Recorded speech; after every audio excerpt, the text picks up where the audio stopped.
chairwoman and Republican strategist Amy Tarkanian. Also with us, former California Assemblyman Mike Gatto. Amy, Mike, great to have you both with us. Nice Great to be here. All right, so, normally the Easter egg roll is not a newsworthy event, Amy, other than it's just some good video, one of those times where we all come together and say, a nice tradition. But were you as concerned as I was that you had the Easter bunny having to direct the president? I know it's probably not like, someone who's qualified to do this, but in costume, with all the other stuff we've seen, Amy, him shaking hands with a ghost and everything else, this is just not a good look.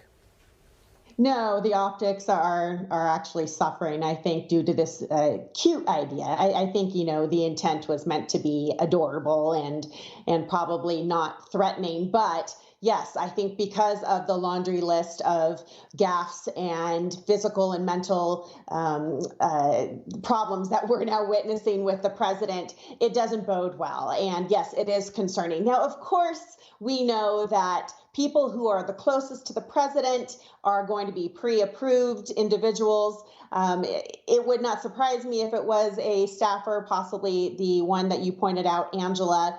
Was it a good idea? Maybe in hindsight, they shouldn't have used the Easter Bunny. But, this is meant to be a lighthearted event. And the fact, though, that they're not even allowing him to answer any questions at this event is just, it further confirms that he is not in charge.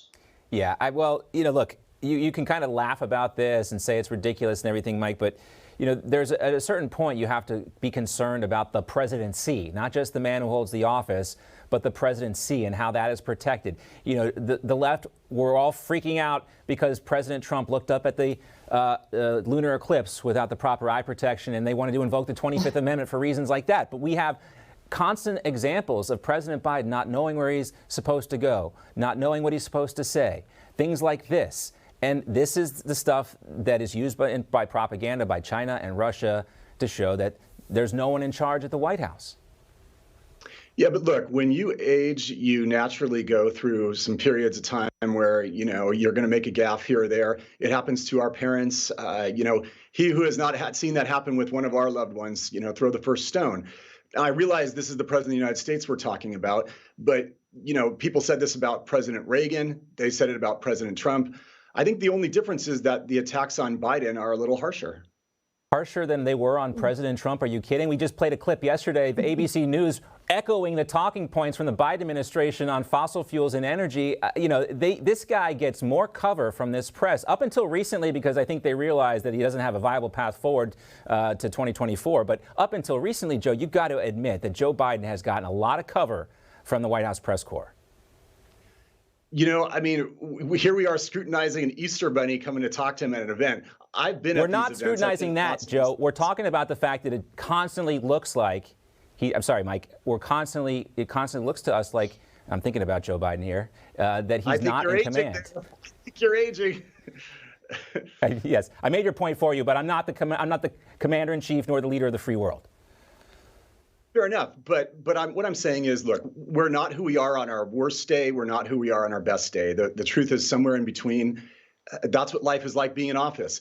We are sitting here scrutinizing this one moment in time where probably a White House staffer came up and said, hey, we got to take a picture. I can tell you I've been there at a much smaller scale. My district had 500,000 people in the middle of Los Angeles. I've been at these events. People are tugging you in every direction.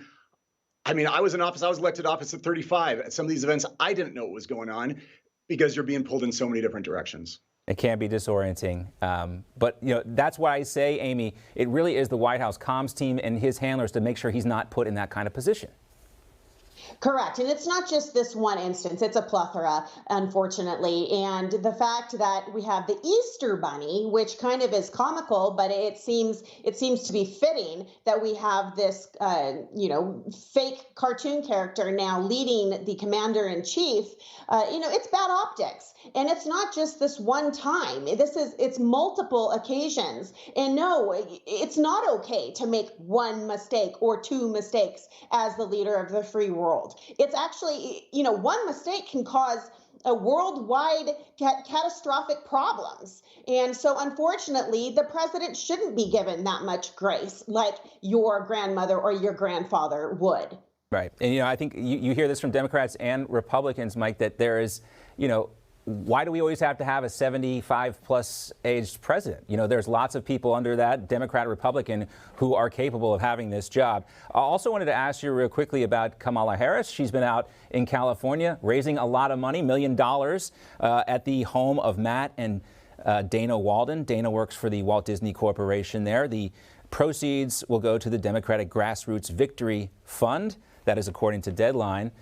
So, the vice president gets a lot of flack, too. But apparently, Mike, she's able to raise some big cash out there in California. Yeah, well, California is the ATM of the world. And look, this is a state where, I'll be the first to acknowledge it. This is a state where you've got the true believers, the dyed-in-the-wool, hardcore Democrats. And there's millions in this state. So it's no shock to me that she can find some folks who want to contribute some money. We'll have to take your word for it, because to the rest of us outside of California, it is mind-boggling. We're all nuts. Great to see you, Mike. Enjoyed having you on. Always great to get a Democrat's perspective in the panel from time to time. Amy, we'll see you again, as well as Mike. They're coming back in the next hour. We'll have more discussion coming up. We're going to talk about journalist Taylor Lawrence. She's being criticized for her plan to dox the person behind libs of TikTok. This was after she made a public plea on MSNBC complaining about online bullying.